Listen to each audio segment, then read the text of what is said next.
Happy Sunday. Happy Sunday. Do we have a hanging thermometer in here? No, they have ironically, they have a temperature probe system. And the staff noticed that our product is soft. And sure enough, it's maybe 30 degrees in here, maybe. Looks to me like we have ice behind the fans. Yeah. But not here. So that means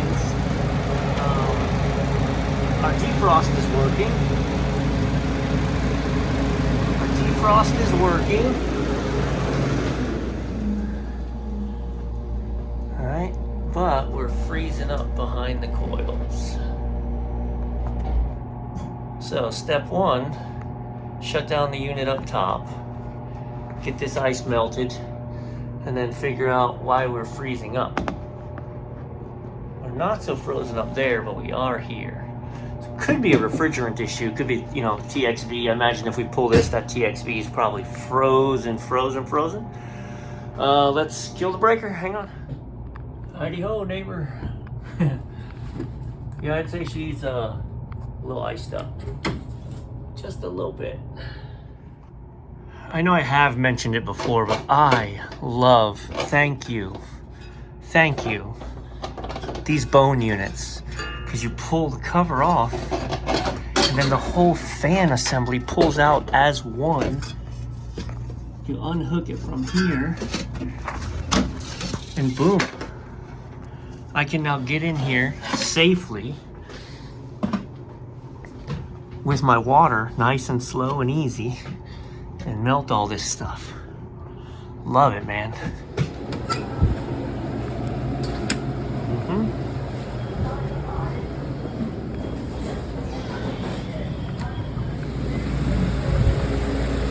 Right. I've still got more to do in a perfect world. But I've got the distributor tubes clear, I've got the thermostat clear, I've got the coils clear. This condenser is not on the roof, it's on the ceiling in here in the attic. All right, welcome up top.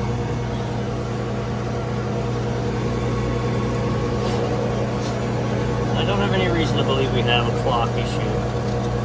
It doesn't spin very easily, like I don't love it, but also the coil was clear. Just a little burn mark on that.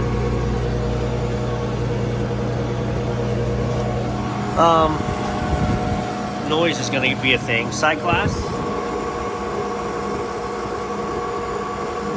So side class is clear. My head pressure is really high.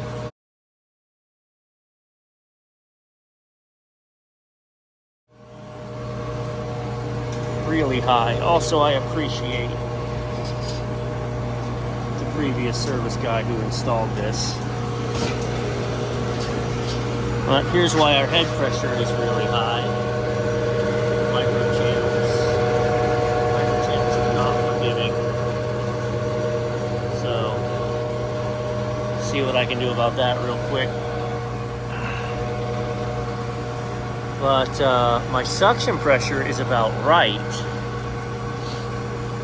But I wonder if my suction pressure is elevated because my head pressure is elevated. Just looking at this catch pan.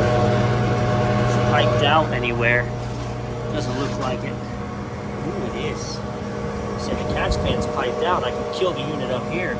I can literally use the hose on my microchannels. Okay, so I am not in my van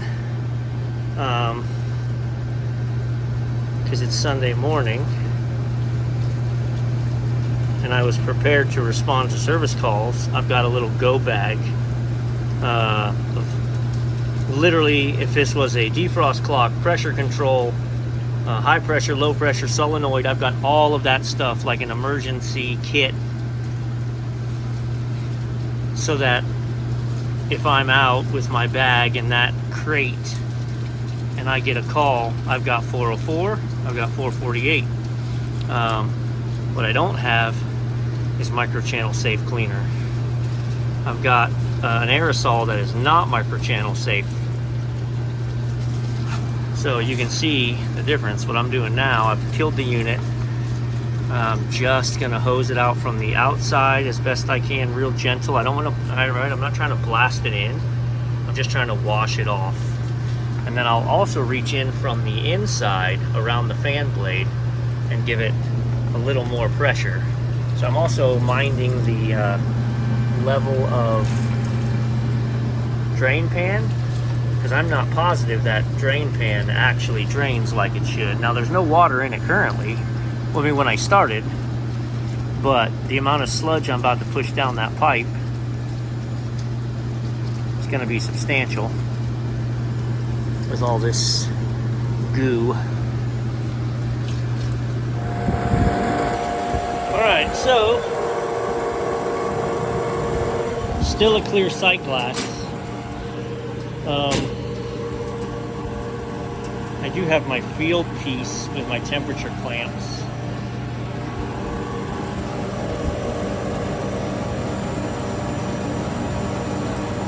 My temperatures are good. I don't know, I'll have to go look at what the box temp is. I'm shocked that my suction pressure is that low if my box is still, you know, my box may be 20 degrees. Let's go see. Here's another thing we've got to wonder. I hope you can hear me.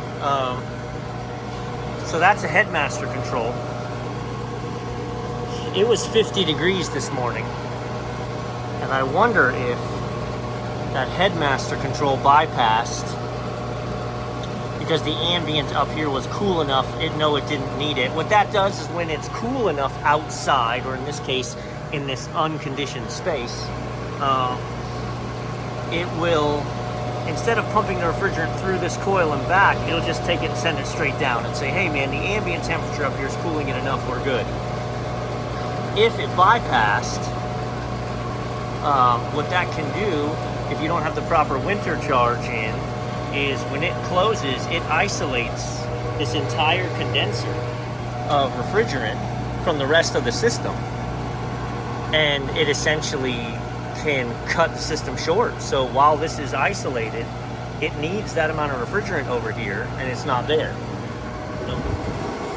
We've got a clear sight glass. Our pressures are okay. My head pressure is actually too low right now because we're working on getting the coil completely dry. But it was this morning that they really noticed the box trouble, and the box was like 40 degrees, and then it seemed to straighten out. I would really bet that's part of it. We got to take out this grid to get in here. There's a door above the freezer. It's my favorite. Alright, so my box temperature, the temperature of everything in this box is 25.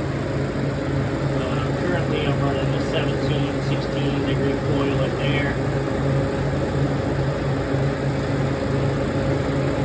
We're going to let this run for a while, see what happens. And then I'm actually going to have lunch in town, and then I'll swing back through later.